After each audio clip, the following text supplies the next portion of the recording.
friends, welcome to the Finance Scribble. I make videos all about the financial aspects of life that I've learned along the way and would love to share them with you. Today, we are discussing the different types of financial independence, or FI. If you enjoy videos like this, please subscribe and come back weekly for more. If you are new to the FI community, FI stands for financial independence. It essentially means you have enough in your portfolio of investments to generate an income equal to your expenses, so you don't need to rely on a traditional job. There are a few different types of FI methods, so we'll dive into each of them. Let's start with COS-FI. This means that you have enough in your investments to be able to hit financial independence around the traditional retirement age without having to contribute $1 more if you just let it grow over this time. Let's look at our situation as an example.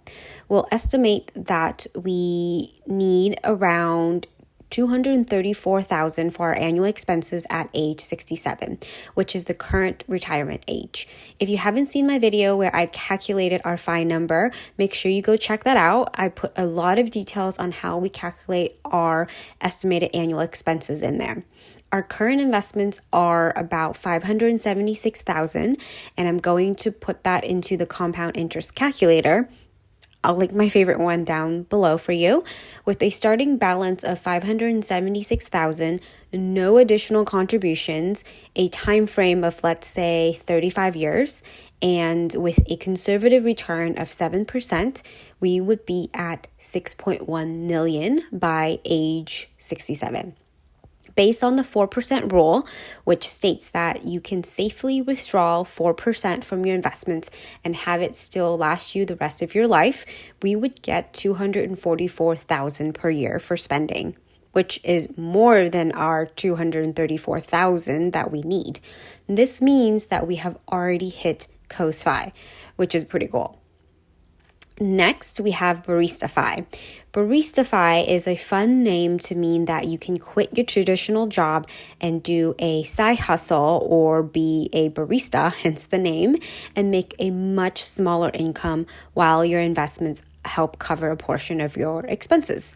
Let's say that a barista job will bring in an income of $25,000 per year after taxes.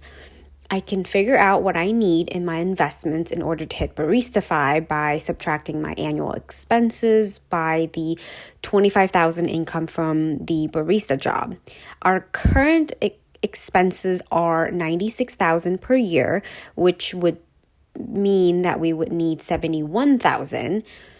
If I use the standard FI calculations of $25,000 times my expenses to get my FI number, that would be $71,000 times 25, would mean that I need $1,775,000 to hit my Barista FI number using today's expenses.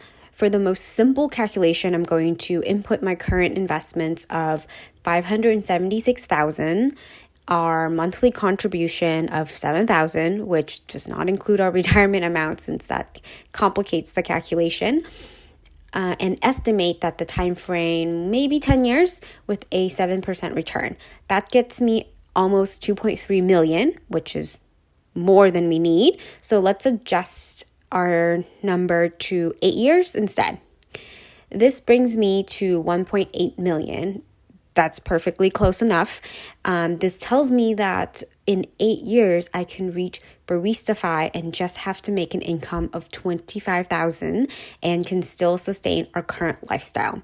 Of course, if life changes, there are more expenses in the next 8 years, that will adjust the number, but this is a great starting point. Lastly, we have Fat FI.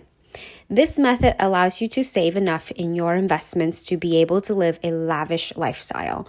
So for us, we estimate that when we hit FI, our expenses would be around $166,000. Let's say we want a more lavish life and want to increase that to $200,000. Again, taking $200,000 times 25 would be $5 million. So $5 million is our Fat FI number. This is the opposite of lean FI, which I won't talk too much about, but you are essentially cutting as much expenses as possible to be able to reach financial independence. So maybe instead of our 166,000, it'll be like 80,000. Not my favorite. Okay, those are all the various types of FI. Which one are you striving to achieve? For us, it'll be a little bit of traditional FI, but with a barista mentality, since we don't want to completely stop working and not do anything. All right, that's it for today. Thanks for watching. Make sure you like, share, and subscribe, and come back weekly for new videos. Happy scribbling. Bye.